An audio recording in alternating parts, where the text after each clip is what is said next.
Sindicato dos Trabalhadores Rodoviários de Santos e Região. Oferece aos seus associados assistência médica e odontológica, assistência jurídica e entretenimento.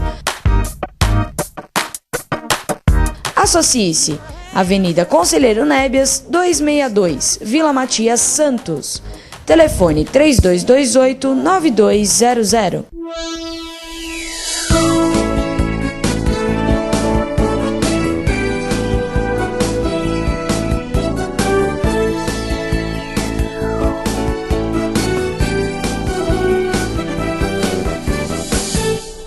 Alô, Baixada Santista, o Sem Reação chegando pela sua TV Com, canal 11 da NET, falando para Santos, São Vicente, Praia Grande, e também pela sua TV Unisantos, o HF40, para toda a Baixada Santista. Nesta terça-feira, eu tenho a presença do Dr. Clemente ao vivo aqui, respondendo aos nossos telespectadores. Eu já quero começar com uma pergunta interessante que poucas pessoas sabem.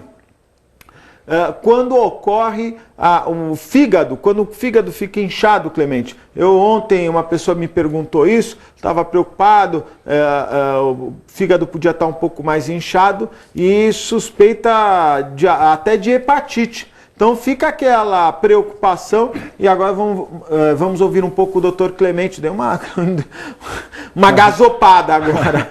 Vamos ouvir o Dr. Clemente. Boa tarde, Clemente. Obrigado pela participação. Boa tarde, Augusto, nosso telespectador, a toda a equipe. O fígado aumentado, ele pode ter sintoma e pode não ter sintoma. Então tem a pessoa que tem a gente chama de hepatomegalia, né? Que é fígado grande. Ele pode estar grande e a pessoa nem sabe que está. Aí, de repente, vai fazer uma ultrassonografia, por exemplo, e verifica que o fígado está abaixo do rebordo da costela aqui. Quer dizer, está inchado. Está aumentado. É importante a gente citar, porque existe um fígado que está aparentemente grande, mas que não é patológico. Se chama lobo de Riedel. R-I-E-D-L, Riedel. Na verdade, ele fica bem à direita e ele se alonga em direção à virilha. E às vezes é bem comprido, mas é considerado uma variação do normal, variação anatômica. Então, fígado grande, o lobo de Riedel, mas ele não é patológico. Então, essa diferenciação é importante. Quando ele aumenta num todo, não apenas essa região, são várias causas, né? Você pode ter desde uma cirrose. É isso que eu ia perguntar. As doenças do fígado que eu conheço são aquelas que são ligadas diretamente à bebida. Nem sempre, né?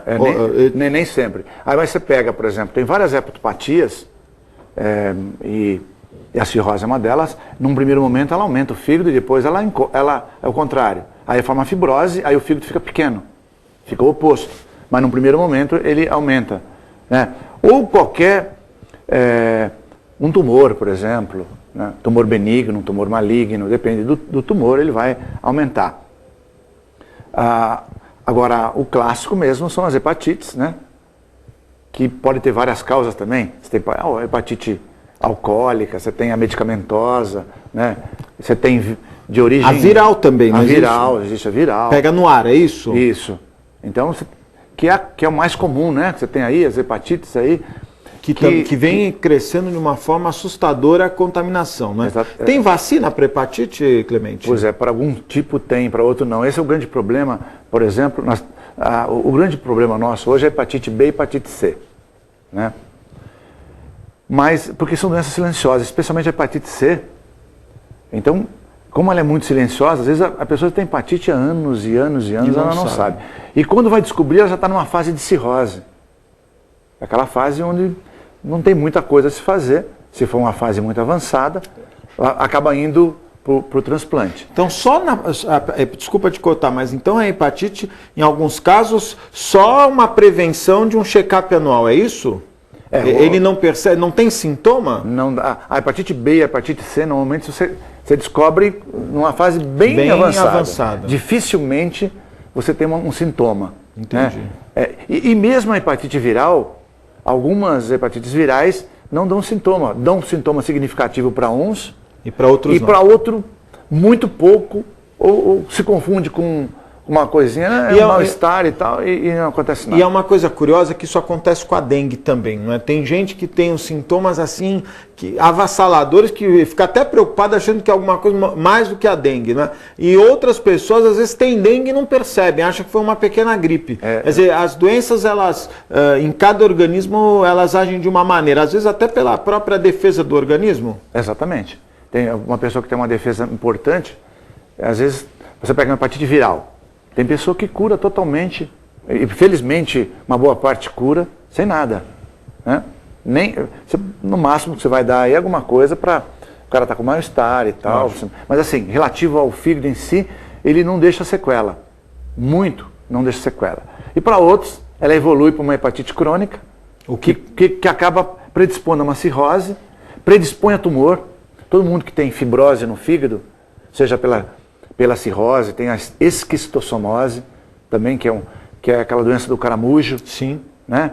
Que é mais comum no Nordeste. Mas que vem voltando, né? Está voltando, tem muita gente. Ela deixa uma fibrose no fígado, que acaba culminando com cirrose, e predispõe ao aparecimento do tumor, de um hepatocarcinoma, que é um tumor maligno de origem no fígado, né? Origem ali, independentemente de metástases. Ou seja, qualquer tipo de fibrose hepática predispõe a um tumor, assim como a cirrose. Eu fiz uma vez uma ultrassonografia, acho que você até que fez, e apontou lá um pouco de excesso de gordura no fígado. Eu já sou meio preocupado com essas coisas, eu fiquei preocupadíssimo, e fiz uma dieta brava, sumiu, aí depois eu fui fazer de novo, eu tinha diminuído drasticamente. Quer dizer, a questão da gordura no fígado também tem a ver com... Veja, eu não sou um beberrão, né? Eu normalmente tomo às vezes aliás, eu fiquei quase, depois desse episódio, eu fiquei 2, 3 anos sem tomar uma gota de álcool, né? Hoje eu ainda tomo uma cerveja no final de semana. Mas tem a ver com excesso de peso ou com álcool, Clemente? Pode ter relação com as duas coisas. Então, por exemplo, é chamada esteatose. Esteatose. Essa esteatose, na verdade, é uma deposição de gordura. Assim como você tem deposição de gordura nos vários órgãos do corpo, você tem deposição de gordura também no fígado. Então, uma pessoa que está acima do peso, ela pode ter esteatose. Não obrigatoriamente tem esteatose. Tem cara obeso e não tem esteatose. Mas assim, predispõe. Normalmente a esteatose tem a ver com pessoa gordinha. A maioria você pega a pessoa gordinha. Mas pode ser uma pessoa magra que excede no álcool, né? Então, ou porque, vamos dizer, toma medicação forte, algum tipo de medicação forte. Que também pode gerar isso. De origem medicamentosa, né? Então, o medicamento, peso acima do normal e excesso de álcool. Pode ficar à vontade, viu, Clemente? Eu sei que você está falando olhando para mim, mas eu estou assim. Não, mas eu bebo minha cervejinha. Agora, achei engraçado quando você falou do gordinho. Às vezes o mais obeso não tem nada. Não tem nada, e o gordinho pode ter... E o sobrepeso. E o sobrepeso. O sobrepeso às vezes tem. Que é a próxima doença, é a grande doença dos próximos anos, não é? O sobrepeso? Já é. Você pega 48% da população brasileira... No geral, 48% da população brasileira está acima do peso. 62% da população americana está acima do peso. 62%. Então, um número... E isso acaba gerando custo na saúde, porque aí você tem a diabetes, pressão alta, problemas cardíacos, entre outros, né? Nós estamos falando de fígado aqui, inclusive esses problemas hepáticos. Realmente, aliás, o caminho que você colocou tem sentido, porque tudo está relacionado, né? Você tem aumento de peso, sobrepeso. Fatalmente, enquanto ele é jovem, ele pode escapar da hipertensão, da pressão alta, mas a partir de 40, 50 anos de idade, se não for antes, ele vai ter. Então, nós sabemos hoje que 30% da população mundial tem hipertensão. 30%. Depois de 60 anos, mais da metade da população tem hipertensão. Você vê, Augusto, é uma coisa muito preocupante, né, que não acontecia no passado. Por quê? Se você pegar o histórico mesmo, na própria família, a gente vai ver que a maioria das pessoas eram magras. Por quê? Porque tinha atividade, de alguma forma ela tinha a sua atividade, diferente do que nós temos hoje. E então você tinha uma ou outra pessoa que estava com sobrepeso, mas não era esse nível absurdo que nós temos hoje. E com isso, embora elas também tivessem hipertensão na época, numa incidência bem menor do que hoje. O que vai aumentando todos os tipos de doença. Hipertensão leva a sobrecarga cardíaca, hipertrofia de ventrículo esquerdo, daí outros problemas cardíacos. Você citou bem o diabetes. Né? Que é um grande problema. É um grande problema porque aumenta peso. Aí a insulina não consegue dar conta, você vai acabar tendo diabetes. O diabetes, por sua vez, complica todo o sistema do organismo, todo o quadro, porque facilita a deposição de placas de arteriosclerose, né? Arteriosclerose, entope as artérias, especialmente vasos periféricos. Você tem a retinopatia diabética, que leva à cegueira. Você tem a nefropatia diabética, que leva à insuficiência renal. Então, é um complicador assim, muito importante e a grande maioria está relacionada ao peso. Claro que você tem diabetes de 2 tipos, né? Diabetes juvenil, que independe de qualquer coisa, e o diabetes tipo 2, que é o diabetes do adulto. Esse sim, muito frequentemente a pessoa está com sobrepeso ou é obesa. O Clemente, teve ontem na Câmara de Santos, eu não vou relembrar agora o nome da doença, realmente não vou lembrar, mas o vereador Manuel Constantino fez um desabafo lá, ele perdeu a filha, né? A filha veio a falecer, infelizmente, ele fica nesse desabafo, ele acha que não houve um atendimento adequado para a filha dele, no aspecto de quando ela estava em casa, enfim. Mas ele falou o nome da doença, agora, puxa vida, eu vim com esse nome na cabeça, agora me fugiu o nome. Mas, enfim, que ela, de uma hora para outra, né, ela sentiu os membros inferiores e superiores ficaram paralisados. Né? Ela foi internada e acabou sendo diagnosticada com essa doença. Né? E aí eu já tive um caso de um amigo no Guarujá, que ele tem uma doença que os músculos ficam totalmente paralisados. Ele chegou a ficar, acho que, de 3 a 4 meses internado num hospital, sem se mover. Né? Então, o corpo humano ainda tem aí uns sobressaltos e cada vez mais a medicina vem descobrindo, né, novas síndromes, né, e que deixam a gente, às vezes, muito preocupado. Né? Isso aí normalmente é muito comum estar relacionado com um problema neurológico. Neurológico, é verdade. Essas paralisias, desde uma paralisia facial, que acomete o nervo, até uma coisa, como você chamou atenção, assim, mais generalizada, né, tipo braço, perna, né? Isso normalmente está relacionado com a problema neurológico. Mas pode ser muscular também. Existem algumas doenças de origem muscular que acaba fazendo uma atrofia mesmo. Né? E a maioria delas são congênitas. Então você pega, por exemplo, primo casou com prima, ou familiar, tio Sim. com sobrinha, tal. Consanguíneos. Consanguíneos. Existe uma relação importante, pode ser qualquer tipo de síndrome a criança pode ter, mas na realidade uma das doenças é uma doença que leva a uma atrofia muscular. Essa atrofia muscular, por conseguinte, acaba repercutindo numa musculatura generalizada e o cara acaba morrendo. Por quê? Quando você respira, você tem músculo atuando. Se esse músculo não funciona, você para de respirar. Agora, até tem um exemplo. Depois não, pode falar. Augusto. Tem uma pessoa, saiu na Folha de São Paulo dessa semana, um senhor que está há 40 anos internado no HC. Eu vi. Você viu no lá? Hospital. Na UTI. Na UTI. Ele vive lá, não é? Ele vive lá, na UTI. E aí fala, por que ficou? Por que não foi para o quarto e tal? Ele teve uma paralisia infantil. É isso que nós estamos falando agora, né? Paralisia infantil. Atrofiou a musculatura, porque a maioria das paralisias infantis que nós conhecemos, você imagina, o cara está com problema na perna, eventualmente no braço, mas ela pode ser no corpo todo. Ele teve um problema, uma paralisia, que acometeu a musculatura torácica. Então ele não consegue respirar sozinho. Tem que ter o aparelho. Tem que ter o aparelho que faz os efeitos da musculatura torácica para que ele possa ter a respiração dele. Agora, Clemente, é impressionante porque ele deve ficar deitado, sentado, deitado praticamente o tempo todo. Ele deve ter, a atenção que deve ser dada a um paciente como esse deve ser infinitamente, um negócio louco, né? Porque ele deve ter que fazer fisioterapia, deve ter que ficar mudando ele de posição, enfim, deve ter uma série de procedimentos, né? Não, eles sentam nele também, mas ele acaba ficando a maior parte do tempo deitado. Que é uma história de... Vontade de viver, né? Uma história de vida até bonita, porque ele fez toda a escola dele foi feita no hospital. Foi feita no hospital, né? Foi até foi estudando, tal, continuou estudando. Agora escreveu um livro, não é isso? A amiga dele que está do lado escreveu um livro e ele vai escrever, quer escrever um livro agora, quer financiar e tal. Mas é uma história assim, até interessante, como, quer dizer, está dentro do nosso contexto aqui e ao mesmo tempo eu acho que é uma lição de vida, né? É verdade, força de viver. Nós vamos fazer um breve intervalo, é muito rápido, fique aí, eu volto já.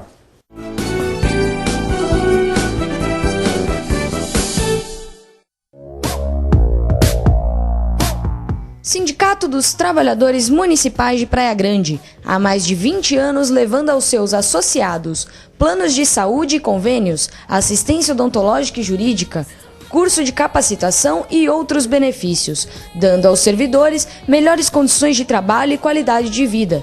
Para mais informações, acesse o site www.sindicatopraiagrande.org.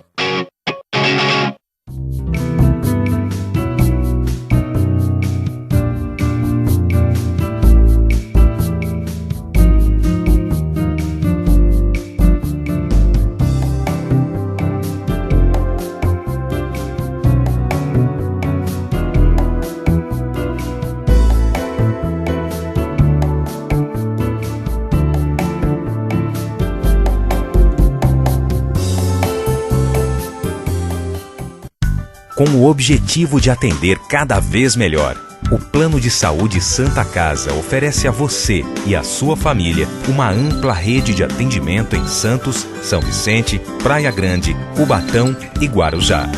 Além de contar com a melhor equipe médica e multiprofissional do litoral paulista. Plano de Saúde Santa Casa de Santos. O melhor atendimento em plano de saúde. 3226-6200.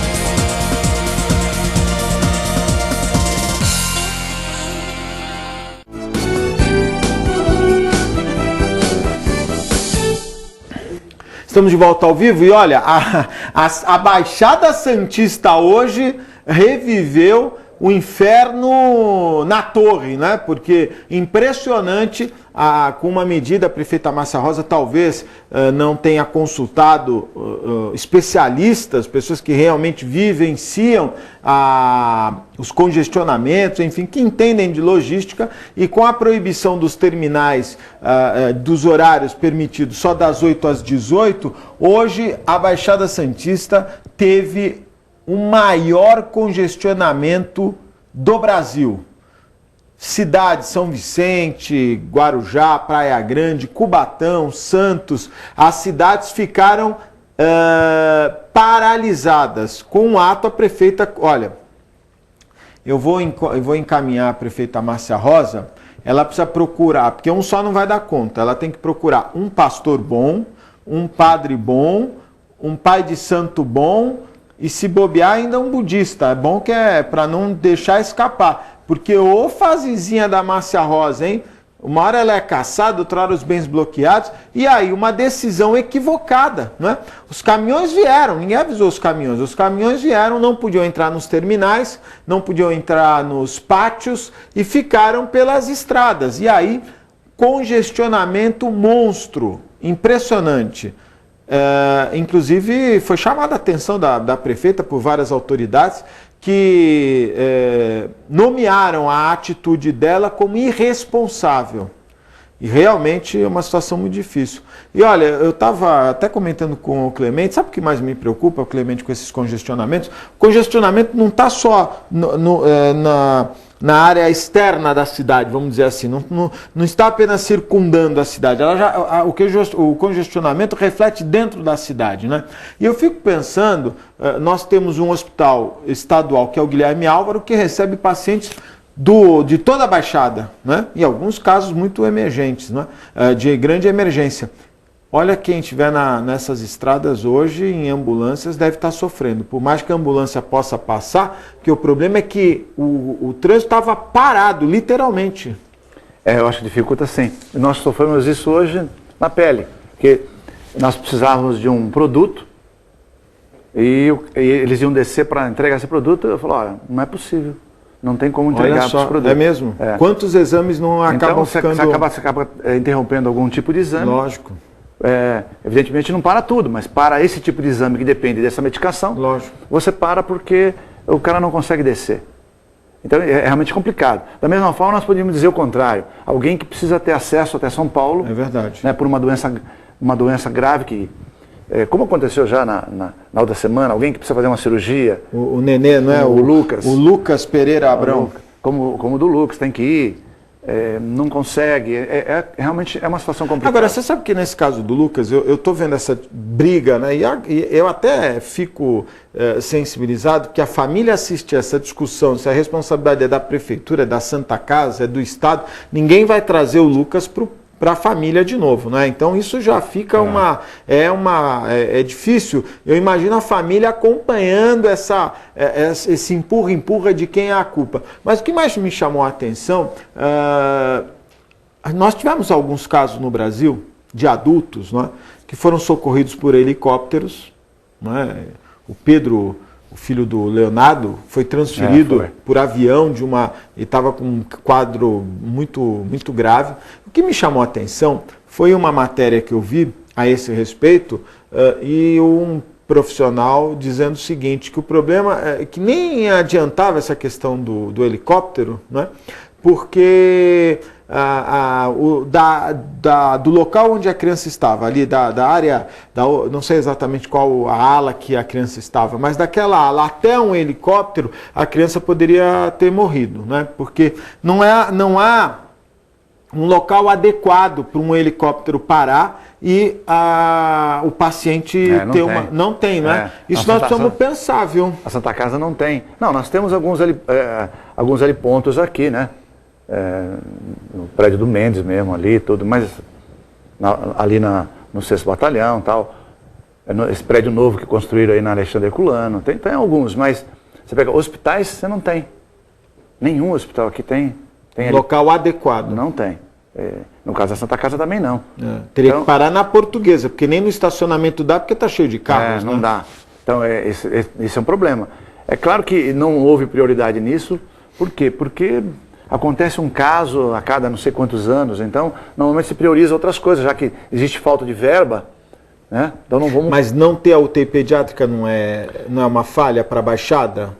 É um problema para a Baixada, mas eu acho o seguinte, a Santa Casa tem as suas dificuldades, né, Augusto? Ela vive, é um hospital... Mas o Estado não podia investir numa UTI pediátrica junto com o município? Você não acha que nós deveríamos ter algumas vagas, por exemplo, para casos como esse? E até outro. Eu conheço muita gente que prefere ter o filho em São Paulo porque sabe que lá os hospitais escolhem um hospital que tem uma UTI pediátrica.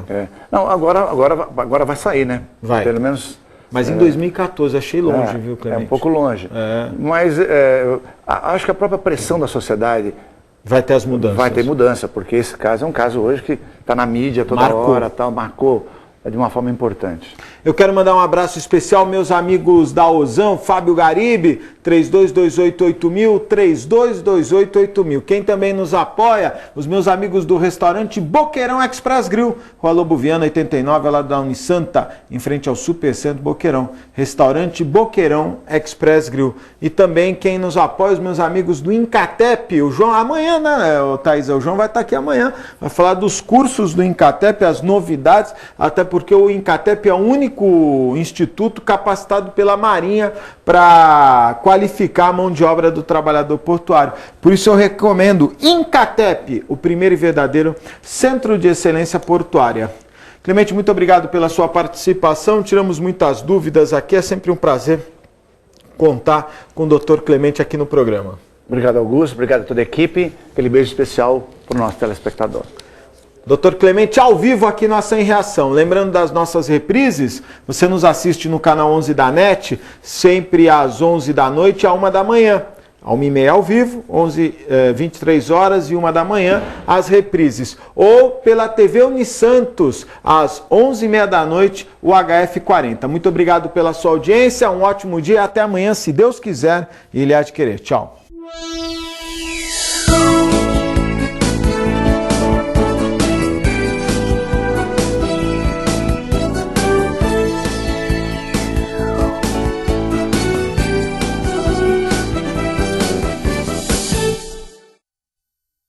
Santos é uma cidade linda para morar e ótima para investir.